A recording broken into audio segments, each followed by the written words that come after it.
Welcome to Samba Samba. Enjoy the video. You begin now. Protect yourself and pick a non-abrasive pad, white vinegar, and a soft cloth.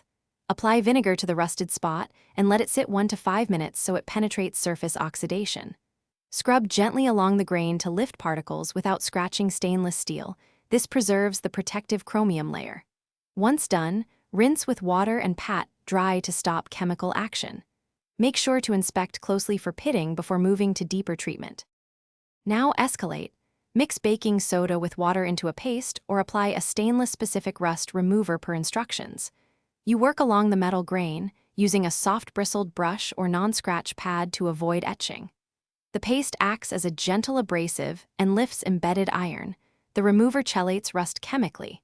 Once the rust lightens, neutralize any acid-based cleaner with a baking soda rinse, then rinse again with clean water. Make sure to dry finish by polishing the area with a stainless polish or a light coating of oil to restore luster and add a short-term moisture barrier. You should recheck for pitting or deep corrosion.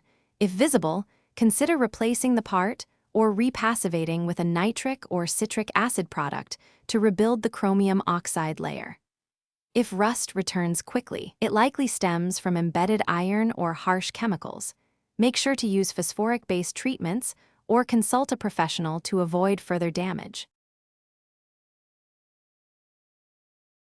Thanks for watching. Consider subscribing if we helped you.